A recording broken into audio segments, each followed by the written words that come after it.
Hello and welcome. Good morning, good afternoon, good evening, good day, and maybe to some of you, good night. Wherever you are, it's Wednesday. Leading Ladies, Leaving Legacies. I am Joy Ruffin, a leadership and signature style specialist, executive producer, TV host, and podcaster. But every weekday on a Wednesday, we bring you a featured guest speaker. And we're going to be talking today about one of my favorite subjects. And towards the end, I'm going to be asking my featured guest speaker a question that relates to what we're all about here, what I'm all about, what we're all about: divine femininity, style, equality, leadership, truth, love, and beauty. It's all aligned. And with that goes how you connect, how you engage, what you want to say, and how you want to say it. So we're going to be talking about public speaking and secrets for those in leadership. So you know the drill. All you have to do is just sit back and relax and get comfortable. And I want to tell you a wee bit, just a wee bit, about our featured guest speaker, because she's going to come up later and she's going to tell you a lot about herself. Leisa Reid is a founder of Get Speaking Gigs Now, and the CEO of the International, I love that word because I think global, Speakers Network. She is a powerhouse who helps entrepreneurial public figures learn all about public speaking, and you don't have to be a public speaker, into a soulful and profitable path. She knows how to do that because she's known as a talk doula, Doula. Don't you love that? If you don't know what that is, you'll have to Google it. She'll share how to craft talks that land and keep booking you for the long haul. You just have to sit back and relax. And all I want you to do is help me welcome our featured guest speaker. Leisa, as they say on the telly, come on up. Hello, Joy. I'm so excited to be on your show today. Well, I'm excited to have you. Can't you tell? Yes. Your background, because I love speakers and writers and entertainers and all of that. But Leisa, before we get going with the core of how and why you do this, tell us how you got started with this work that you're doing now. Well, I will say, and I think this will be a comfort to a lot of the listeners here, I started speaking when I was 40, which was a few years ago, 12 years ago, actually. And I had 0 clients, 0 email list, 0 speaking engagements. My very first year, I booked 83 speaking engagements, and I brought in hundreds of clients to the company I was working for. They had hired me to go out and speak and bring in clients to their personal development workshops. So the good news is I had a talk. They gave me a talk and I practiced the heck out of it. They gave me a great offer and they showed me how to enroll from the stage, if you will. And I started realizing that although I was getting massive results, I didn't want to do it all by myself. So I started a speaker network, which is called the International Speaker Network. Now that's what it's called. I started that in 2013. So I guess the rest is herstory, if you will. I love that. I love that. Leisa, I had no idea. You know, I like to do my research. I like to get up to speed and keep a little bit, but there's so much going on. But what a story. I did not know that. That's quite impressive. And how you started and why you're doing what you're doing now, which leads into how can you help entrepreneurial people tell if speaking is the right marketing strategy for them, for us, for me. This is what we want. I think what's exciting about being an entrepreneur is that there's so many choices of how you want to run your business. Mm-hmm. And we can sometimes get distracted by, oh, I should do this, I should do that, I should do this, right? All the shoulds. But yes, for some of us, like you, like myself, we feel called to speak. Like it would feel empty if I wasn't speaking. It would just, like, my life wouldn't be as full. And that's what I mean by soul fulfilling. Like, this is a thing that you know deep in your soul that you need to be doing. Now, once you've gained some expertise on something, it gets pretty easy to go, oh, okay, I'm actually an expert at this thing. I could probably teach a few people something about something. And that's when we know, ooh, we've got all the stars aligned there. We've got an expertise that that's going to help other people. We have a deep desire to do it. And then we just need to figure out, okay, what's the best strategy for you and how do you get clients using speaking? And that's a great place to start. I love that, but I'm going to throw in a wrench here. And because I know you can tap dance with it, so I'm going to throw it in. Absolutely. I heard what you said and I love it. Those who feel that soulful call to be a speaker and to be about it. But my friend, how do you work with those who don't have that soulful calling, but they know that they need to do it for their business in one way or another? That's the opposite end. But how do you work with those people? Because those are the ones who really most likely, or maybe I'm off track, out of the box. I don't know. I'm always somewhat.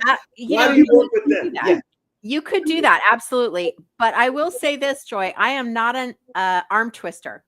Like if someone is terrified of speaking and it makes them sick to their stomach and they would rather get a root canal, this probably is not the best avenue for you. Doesn't mean that you couldn't get good at it, but I always say, like, we only have one life. You might as well enjoy it. Or, we only have one life in this incarnation, if you want to phrase it another way, right? So I'm really a big fan of you doing what brings you joy. No pun intended here. Yes. But sometimes, even though we're a little afraid, that's okay. It's usually a bigger calling, meaning like, oh, there's a bigger impact I want to make. There's a bigger purpose for me. There's people out there who could really, really benefit from what I have to say.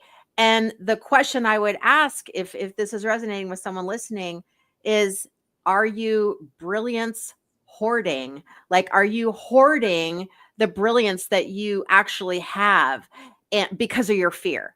So when we start going, okay, it's actually not about me. It's not about my fear. It's not about me, being scared or worried about public speaking, but it's more about them. And that's a really big power shift anybody can make.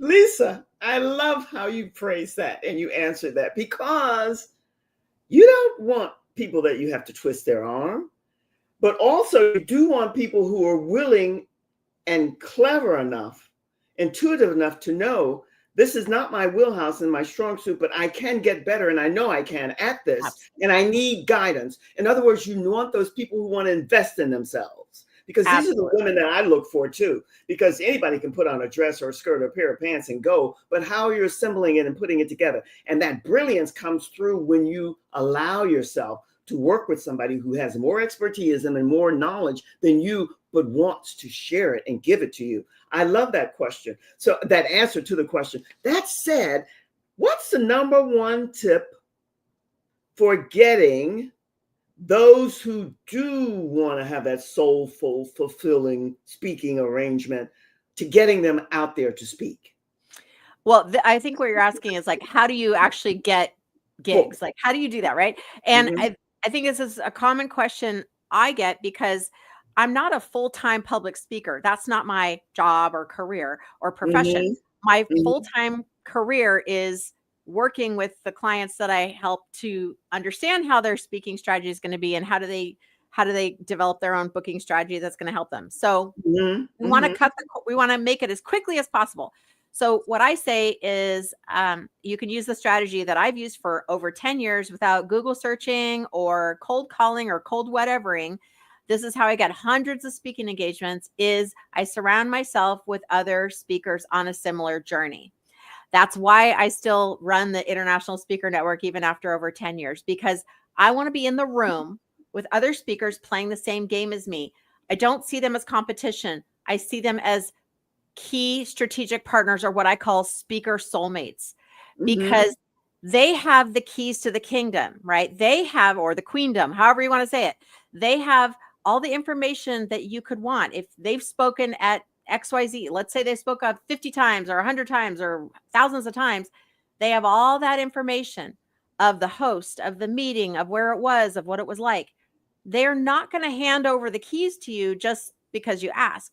You need to develop a relationship with them. So when you put yourself in, makes it easy to get booked all the time. I love that. And you start off with that word strategy. And that word strategy applies to any and everything we do. That's the foundational base. And yet, I did hear you say you're not the talker, but you help them to develop their talk, Yes. contingent upon what they're doing in the business and so on and so forth. What have you found to date when you're supporting people to consistently get booked and be the speaker outside of their work and what they're doing? What are some of the tips and tools and nuggets that you found that benefit them as they move towards being more of a professional public speaker? Right. And you probably heard people speak on Zoom calls or networking calls. So we're speaking, quote unquote, now more than we ever maybe thought we would. Yes, We're on yes, video. We're indeed. maybe giving a 60-second, 30-second, 2-minute little commercial for ourselves. So the strategy that I recommend to attract your clients, even if you're not the full-on speaker, is it's called my peanut butter jelly method. Because you can use both peanut butter or jelly. You could put them together. You could use them separately. But what's nice is they're both tasty and they're both sticky, meaning people are going to remember, right? So yes, the peanut butter is you would share a client confession, like not in your own, like sometimes we get very brandy, wordy, esoteric with our language. Yes. But when we share it in a client confession, that's their language. And that's the language that your clients, your future clients are going to understand. So we've got, that's the peanut butter is a client confession. Then we want to combine it with the jelly, which is a story. So you want to share your client confession in a story format, such as this. I had a client who she was giving these major, really popular events. She's very well respected in her community. She was doing, hosting a 2-day event. Everyone loved it. But she confessed to me, everyone loves my events, but I'm not going to be able to do this much longer because I'm not making the money that I need to make. It's not working. Something's wrong. So we looked through everything and where she was speaking and where she was hiding. And once we made a couple of tweaks, she had $18,000 in instant sales without strategy sessions or anything like that. So sometimes it's just a way in which we're showing up or not showing up that is the key to our success. Wow. You are a powerhouse. I love it. And I love that peanut butter and jelly. It makes it easy to remember. The story and the sticky, both are sticky and how you use them. And that comes down to content, which I'm becoming more and more in sync and aware of how it's needed and so on and so forth. Leisa, I can see, feel, and I understand and know why you're so successful at what you're doing, because you have qualified what you do several times in a very powerful way. I'm going to take a quick little reset. And when I come back, we're going to present your graphic so that people can see and hear and get to know more about you. But when I come back, I want you to speak to, you spoke to it, but I want you to really expound on it. The biggest obstacle, be thinking about that aspiring speakers face and how they can quickly, I like the word quickly because, you know, we're in the instant society, overcome it. So have that in your crawl. I'm going to take a quick little reset and I'll be back with you in just a second. Well, what can I say? I told you. This is a lady who loves what she does and wants to share that knowledge, wisdom, and love with you. That said, so do I, because we have a group. It's called Leading Ladies, Leaving Legacies. And every week when I come to you on a Monday or a Wednesday, I will be asking you to join this group. I'm hoping, I didn't check, and if not, I'm sure Leisa will join the group because we need your vision, and your mission and purpose. Because what is a community or a group without that? And the collaboration, because change is inevitable. Leisa and I both spoke to in different ways this thing that we're involved with now in this community setting, this is society environment that we're in, but good things take time. And that's what you're going to find when you allow yourself to invest in yourself. And that said, now there's a YouTube channel. And it's very, very simple. It's Joy Ruffin, Fashioning Femininity, Style, and Truth. I love it if you would connect with us every week. The link is here. Do take a screenshot or a snapshot, because every week I'll be bringing to you all the different things that we're about. Divine femininity, style, leadership, equality, truth, love, and beauty under those umbrellas. So join us there. Now, please take a screenshot and a snapshot of Leisa's graphic here. And everything is here on this graphic that you can connect with her. GetSpeakingGigsNow.com/tips.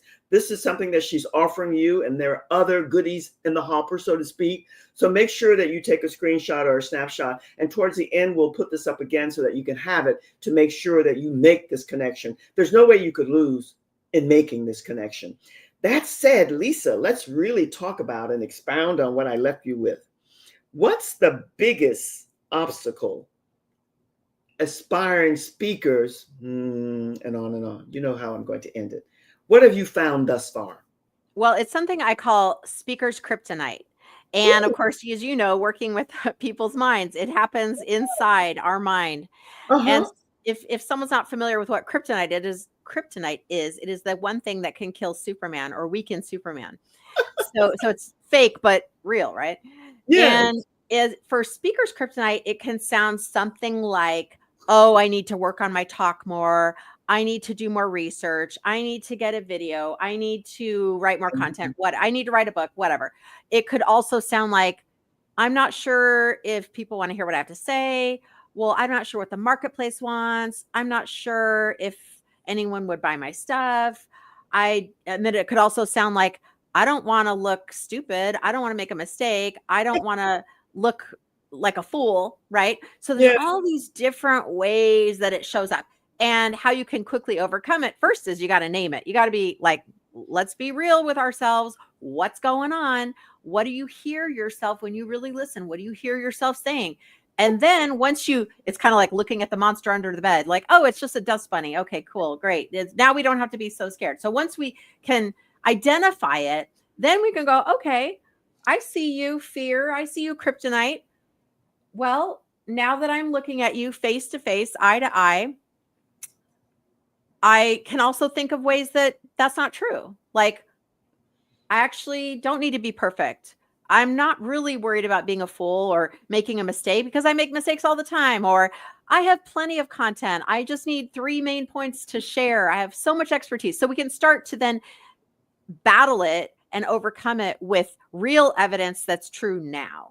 And that's what I would recommend. You know, Leisa, I'm a wordsmith because I have so many, not a woe with me story, learning disabilities. And I love the way you string your words together. Kryptonite. It is Superman, but it makes me think of Superman and Wonder Woman, because we all love the comics, so to speak, to an extent. But the way that you phrase that, I need, it's like what was often said to me back in the day, getting ready to get ready to get ready. I mean, there's so many ways to say it, right? But name it. Well, how do you get them to name it? Because so many times that fear and that sense of perfection, which is so, I think, more embedded in us as females than the opposite sex. No blame, but that's just my take. I don't have to be right. But how do you spoke to it, but how do you get them to name it? How do you get them for honesty, integrity, being honest with yourself? Because I deal with this a lot in working with women. I mean, let's be honest. Our bodies, as life cycles go boom, boom, boom, boom, it changes. What are you doing to change with it to still stand and own your power? So how do you do that? Yeah, for me, I mean, I number one, I was blessed to be raised with my dad as a hypnotherapist. So I was, getting marinated in all kinds of powerful techniques and strategies growing up. But I also worked with an organization for 8 years, the one I was speaking for. I used to speak about mindset, and I led like 30 different weekend workshops on drilling down, figuring out what's that default thinking that's not helping us. I've worked with people through that emotional process. So nothing really freaks me out. Like, I've heard a lot of things, and I know a lot of humans, and I know that we all have our stuff. And so when I create a safe place for people to go, okay, this is kind of what's going on. Like I shared with my client who seemingly is super successful, has these amazing events, yet behind the scenes, she's confessing to me something's not right. So I create this trust and way where we can have a real conversation about, like, let's really talk about what's going on so that we can not dwell on it, but we can overcome it and then move on, and you can really step into your power. Exactly. And that's a key word with me, power, especially for us women today. And you mentioned hippo. I'm thinking about animals. I just had to think about animals, but the mindset and knowing that. But that leads back to what you mentioned earlier, Leisa, and that's the fear that people have of looking like, or making a mistake. But a mistake and making boo-boos is part of life. How do you rise from that and ride the wave, so to speak. That's what you're saying. And the fault, you use some of my favorite words I use all the time, stuff, all of our stuff. We all have stuff, right? And none of us are perfect. We did not come here to be perfect. We came here to learn, to evolve, to be all that we can be. Give us an example without any names or anything, so no one will know, of someone who came to you with whatever the issue was, and you work with them, and then it was resolved. You gave us an example earlier, but expound, give us something else that people can have sticking in their craw and marinating up here so they'll know that they need someone. Yeah, like I had a client who confessed to me she's been wanting to speak for a long time. She speaks at that time when we talked a couple times a year, 4 times a year maybe, but when she did, she was full of angst. She would worry about how perfect it needed to be, and she would make every single slide perfect, every single word perfect. She would try to memorize the whole thing and just put herself in a tizzy. So it was a really unenjoyable experience, which is ironic because she's very bubbly and funny and goofy and smart and giving, and she attracts amazing people. So I was like, I don't understand what the disconnect is. Well, when we started working together, we were able to get to the heart of the matter and really uncover where her perfectionism was stopping her in her tracks and keeping her from just being who she was. When she was able to let all that go, and consciously and really intentionally, she started booking 4 and 5 times a month and filling her masterminds, filling her programs with people through speaking. She was even asked to speak she was asked to be a judge at a national speaking contest with an international organization. So she now can speak anywhere, anytime, without that anxiety. And that is, to me, one of the greatest wins ever. It sounds like it. It sounds like it. And Leisa, all the time you're sharing with us, and thank you for sharing, because that word perfect keeps coming up, and that anxiety and that fear of making mistakes. Would you say, and I know it's broad-based, is that pretty much no matter what and who he or she might be and at what level, is that the number 1 or 2 something that they come to you with that's nagging at them, that keeps them from getting up to be the speaker that they choose or want to be or desire to be? The two main ones are I'm not good enough or I'm not lovable, right? And so and there's just different variations of that. So I always say, I suffer, I'm a past sufferer, let's just say past, even though it still creeps up sometimes, of not enoughness, right? Not enough, whatever, fill in the blank. And so we just, as long as we can identify what that is, then we can start figuring out where it comes from. And it honestly doesn't matter so much where it comes from. That is only useful in that if it helps us move forward into the future with a new belief, right? We don't need to dwell on the past, but if it helps us go like, oh yeah, that's right, I'm doing that old thing again, I don't do that anymore. Great, let's move on. That's what we want. Well, you open up a whole new terrain for me, because you took what you said thus far that I've taken in and received, you put it on a different level and a different lane for me. Because even though I heard you say it, it didn't register. I think I heard you say the number 1 or 2 things might be I'm not good enough. And I'm aligning that with perfection, fear, change, and all of that. But it's all under the same umbrella. It's the same. Yeah, it's the same. It's just got a different little tag on it, but it all comes from the same root usually. Oh, okay. So what is the first step someone should take if they feel called to be a speaker? And while you're sharing that with us, Leisa, share with us the many ways that they can connect with you. And I'm going to ask my engineer to put up your poster while you're speaking. And when she takes it down, continue. Because before we say so long for now, I want to have your pearls of wisdoms and your takeaway. But speak to the first step someone should take if they feel called, or if they want to, they hunger, they desire to, but they have that I'm not good enough kind of thing. Where do we start? Absolutely. Well, really easy. And I think this is going to come up on the poster even. You can literally just go to getspeakinggigsnow.com/tips, because I've got more tips for you, and you could just start dipping your toe in and figuring out, okay, what can I do? What are the first 5 important things that I could actually do to get started? And that gives you some really nice foundation. We'll get you an invitation into our community as well. And that will help you start to understand, is this something that is for me? Does this make sense for me? Can I do this? Do I need support? I will say, as a reminder, I started when I was 40. I started with 0 speaking engagements, and I was what you call ignorance on fire. Like, I didn't know what I was doing necessarily.